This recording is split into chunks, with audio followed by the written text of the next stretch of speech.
India versus Australia border Gavaskar ట్రోఫీలో భాగంగా 4వ టెస్ట్ కోసం అయితే రెండు జట్లు సిద్ధమవుతా ఉన్నాయి. ఈ నెల 26వ తారీఖు నుంచి అంటే గురువారం నుంచి మెల్బోర్న్లో ఈ 4వ టెస్ట్ అయితే జరుగుతూ ఉంది. దీన్నే బాక్సింగ్ డే టెస్ట్ అని కూడా అంటారు. ఈ బాక్సింగ్ డే టెస్ట్ కోసం రెండు జట్లు కూడా సంసిద్ధంగా ఉన్నాయి. ఎందుకంటే ఇప్పటికే మొదటి టెస్ట్లో టీమిండియా అయితే విజయం సాధించింది, రెండో టెస్ట్లో ఆస్ట్రేలియా గెలిచింది, మూడో టెస్ట్ డ్రాగా ముగిసింది. ఓవరాల్గా 3 టెస్ట్ మ్యాచ్లు ముగిసేసరికి సిరీస్ ప్రస్తుతం 1-1తో అయితే రెండు టీమ్స్ ఈక్వల్గా ఉన్నాయి. ఇక 4వ టెస్ట్లో ఎవరు గెలిస్తే వాళ్ళు ఈ సిరీస్లోకి లీడ్లోకి వచ్చే అవకాశం అయితే ఉంది.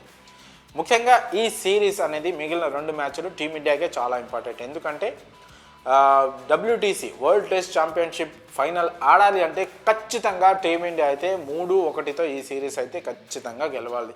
అలా గెలిస్తేనే మనకి అవకాశం ఉంటుంది. ఈ నేపథ్యంలో ఈ 4వ టెస్ట్ అనేది మనకు చాలా కీలకంగా మారింది టీమిండియాకి.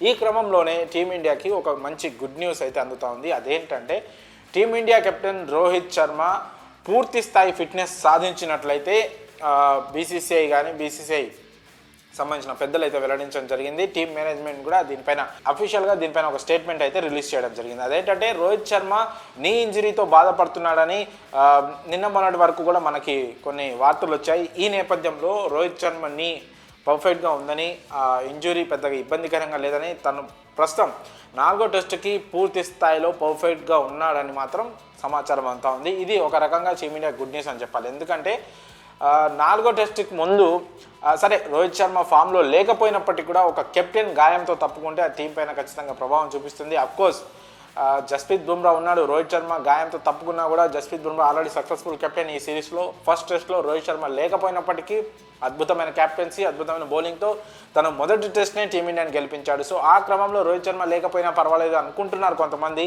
బట్ రోహిత్ శర్మ ఉండడం టీంలో చాలా ప్లస్ పాయింట్. రోహిత్ శర్మ ఫామ్లో లేడు, అది వేరే టాపిక్. కానీ వన్స్ రోహిత్ శర్మ ఫామ్లోకి వస్తే అది ఆస్ట్రేలియా అయినా ఏ టీం అయినా కూడా లెక్క చేయడు, అద్భుతంగా బ్యాటింగ్ చేస్తాడు. అలాంటి ఒక క్యాపబుల్ ప్లేయర్, అలాంటి ఒక మంచి కెప్టెన్ టీంలో ఉండడం చాలా చాలా మనకి ఒక ప్లస్ పాయింటే. సో ఈ నేపథ్యంలోనే రోహిత్ శర్మ పూర్తిగా ఫిట్గా ఉండడం మనకు కలిసి వచ్చే అంశం. ఈ నేపథ్యంలో 4వ టెస్ట్ గెలవాలంటే రోహిత్ శర్మ లాంటి ఒక ప్లేయర్ ఫామ్లోకి రావాలి. అఫ్కోర్స్ తను ఈ మధ్యకాలంలో సరిగ్గా పరుగులు చేయట్లేదు. ముఖ్యంగా టెస్ట్ క్రికెట్లో అయితే రోహిత్ శర్మ నుంచి ఆశించిన స్థాయిలో రన్స్ అయితే మనకు రావట్లేదు. ఒక రకంగా రోహిత్ శర్మ ఫామ్ టీమిండియా అభిమానుల్ని కలవర పెడుతున్నప్పటికీ కూడా తను ఏ క్షణంలోనైనా ఫామ్లోకి రావచ్చు. దానికి ఒక్క ఇన్నింగ్స్ చాలు. అది ఇప్పుడు మెల్బోర్న్లో ప్రారంభమయ్యే 4వ టెస్ట్ వేదిక అయితే చాలా హ్యాపీగా ఫీల్ అవుతామని కూడా ఫ్యాన్స్ అంటున్నారు. ఈ నేపథ్యంలో రోహిత్ శర్మ నీ ఇంజరీ నుంచి పూర్తిగా కోలుకొని పర్ఫెక్ట్గా 4th టెస్ట్కి ఫిట్గా ఉండడం అనేది మాత్రం నిజంగా మన టీమిండియా ఫ్యాన్స్ కావచ్చు, టీమిండియా కావచ్చు గుడ్ న్యూస్ అని చెప్పుకోవచ్చు. అలాగే మరోవైపు ఈ 3వ టెస్ట్ తర్వాత రవిచంద్రన్ అశ్విన్ ఒక సీనియర్ బౌలర్ రిటైర్మెంట్ ప్రకటించడంతో జట్టులో సీనియారిటీ అనేది మెల్లమెల్లగా తగ్గిపోతూ వస్తుంది. ఇప్పుడు ప్రస్తుతానికి చూసుకుంటే విరాట్ కోహ్లీ, రోహిత్ శర్మ, రవీంద్ర జడేజా వీళ్ళు ముగ్గురే చాలా ఎక్స్పీరియన్స్ ఉన్న ప్లేయర్లు. ఆస్ట్రేలియాలో ఆడిన అనుభవం వీళ్ళకి ఎక్కువ ఉంది. వీళ్ళ తర్వాత కేఎల్ రాహుల్ కాస్త ఎక్స్పీరియన్స్ ప్లేయర్గా చెప్పుకోవచ్చు. మిగతా వాళ్ళందరూ కూడా చాలా యంగ్ ప్లేయర్సే. బౌలింగ్లో బుమ్రా ఉన్నప్పటికీ కూడా ఎంతైనా చాలా ఎక్స్పీరియన్స్ ఉన్న ప్లేయర్లు మాత్రం వేళ్ల మీద లెక్క పెట్టవచ్చు. ఈ 3-4 మాత్రమే ఉన్నారు. ఈ నేపథ్యంలో రోహిత్ శర్మ టీంలో ఉండడం అనేది చాలా బ్యాలెన్సింగ్ అవుతుంది. యంగ్ అండ్ సీనియర్ ప్లేయర్స్తో కలుపుకుంటూ బ్యాలెన్సింగ్గా ఉంటుంది. రోహిత్ శర్మ లేకపోయినా పర్వాలేదు అని కొంతమంది అనుకుంటున్నప్పటికీ కూడా అది కరెక్ట్ కాదు ఎంతవరకు అంటే. ఎందుకంటే రోహిత్ శర్మ లాంటి ఒక సీనియర్ ప్లేయర్ టీంలో ఉండడం, పైగా అతను కెప్టెన్సీ అనుభవం ఉంది.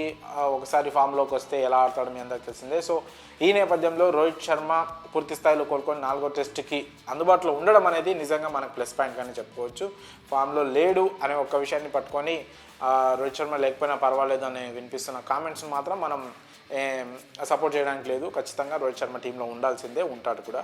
మరి రోహిత్ శర్మ పూర్తి స్థాయిలో కోలుకొని 4వ టెస్ట్కి అందుబాటులో ఉండడంపై మీ అభిప్రాయాలను కామెంట్స్ రూపంలో తెలియజేయండి.